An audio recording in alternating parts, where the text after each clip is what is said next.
Oh my gosh, we finally get to see some more S.H.I.E.L.D. Hey guys, it's JStars360 here with my next Agents of S.H.I.E.L.D. vlog, The Hub. First off, I want to apologize for the background noise. This is the only vacant room I can find in the room next door. Someone's watching TV in a sports game, so forgive the obnoxious laughter. And I'll give you guys something to laugh at. So I hope you can all hear me, or I'm going to have to put this whole subtitles and annotations. But hopefully it'll come to that. Anyway, let me just get to the episode. First off, sorry for the delay on this. I was really busy the night they were showing this. I was busy all week, so I didn't have time. And even if I did, had time, I assumed this one was going to pick up where Thor Dark World left off, which I haven't seen yet. But it turns out that's next week's episode, so I'm good. So yeah. So the Hub. If you don't know, this is the episode where Agent Ward and Agent Fitz are sent on a mission to shut down this weapon, just the two of them. And while Skye is trying to figure out what's going on, it's like a classified mission. She wants to find out because she doesn't like not being in the know. And this was a good episode. First off, opening was good. It follows the classic action cliche of opening up right in the middle of everything, which was good. Also, highlight of this episode has to be seeing the Hub. It wasn't amazing. It's a low-budget TV show, but for what they did, it was still a cool area. It was nice to finally see something that looks and feels like S.H.I.E.L.D. We get to see higher-up S.H.I.E.L.D. agents and stuff. And it was just nice to see more of S.H.I.E.L.D. Like, it feels more like S.H.I.E.L.D. than the teenagers, who I'm warming up to, by the way. Also, it was interesting I like how they split the group. I don't think they've ever done that before. Well, they kind of did it with the Warden Fitz episode where they tried to make me care, which I actually unsurprisingly liked. Anyway, so they split the team up, which I don't think they've ever done before. And one thing they liked is they did the interesting thing, which is to pair up Ward and Fitz and Skye and Simmons, which is funny because they're kind of the opposite, and there's some really fun bits with them. Like in the mission, Ward and Fitz roles are reversed at one point. Like they go into a bar to meet a contact, and Ward should be completely in control, and Fitz should be out of his element, but Fitz winds up getting them across the border, and I thought that was great. Like he cuts the power, and then he fixes it, and and all of a sudden they love him. And then there's also Simmons, who has to help Skye, who Skye convinces to help her figure out what's going on in S.H.I.E.L.D. and what the mission is. And Simmons she gets busted by a guard and she has to lie, and she is not good at it at all because Simmons is like the most honest. It's just funny to see a very honest person just have to try and lie. And then love how she just winds up taking out the stun gun and shooting him. It's funny because of how unexpected it is. You don't expect Simmons to just tranquilize a S.H.I.E.L.D. agent. That's something Skye would do, but not Simmons. But again, it's fun. It's always amusing to see characters be out of their element. It leads to some good comedy, and it did here. Also, I like how we're starting to get a bit more of what happened to Coulson. He's starting to actually look into what happened to him, so that's interesting. Hopefully that gets addressed by the end of the season and they don't drag it out. Sorry, I've been kneeling down. That's tiring. Or either that they'll come up with some other question that needs to be answered. But they better answer some questions by the end of the season. Hopefully that's one of them.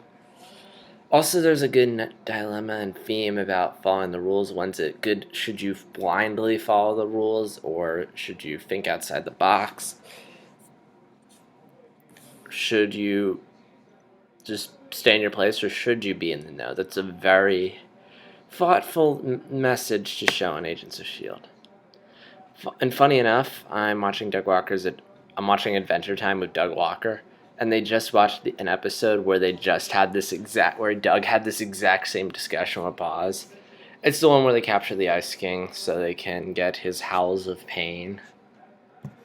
But I digress. So,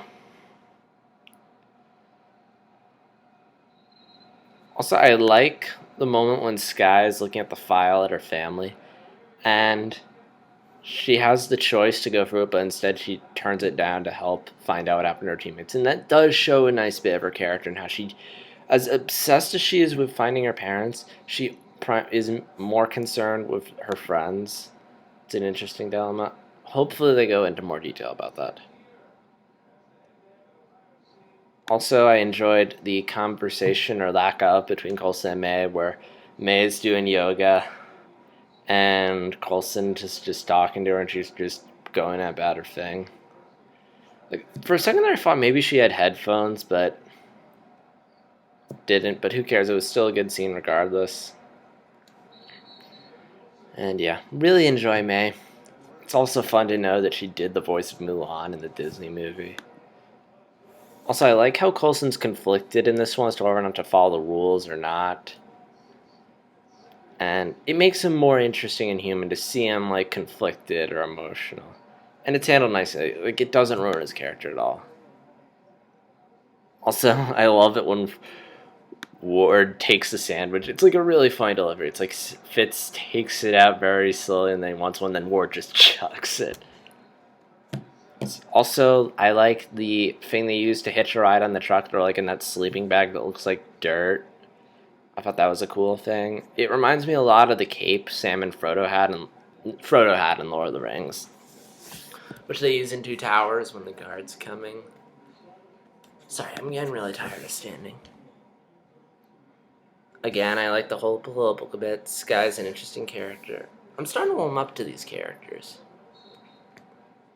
You know, we do get a bit of Skye's backstory in this show, which I find interesting. I want to hear more of it. Hopefully we get more as the season progresses. And see, I'm curious to see that. I also like how the theme of Skye's information, Coulson finds out information about Skye and tells her part of it, and I like how that ties into the theme of keeping people in the know. But unlike this, Coulson has his reasons, which probably is there's something, like you said earlier, some things you're better off not knowing. I forgot the exact quote, but point is that I guess he's afraid, he cares about Skye, that if she knew the information, it would probably break her heart. And I can understand that. Sometimes it's better to be oblivious to something and live happy than to know something that'll bog you down. Like in Spider-Man 2 when the Raimi Spider-Man, when Peter Parker chose not to tell Harry his dad was the Green Goblin because he knew it would break his heart. Because he loves his father, and to hear his father would be a horrible person would break his heart. So there's a similar thing going on here. So I'm curious to see what happens. Also, did Coulson lose his level 8 access in the end credits of this episode? I'm not sure.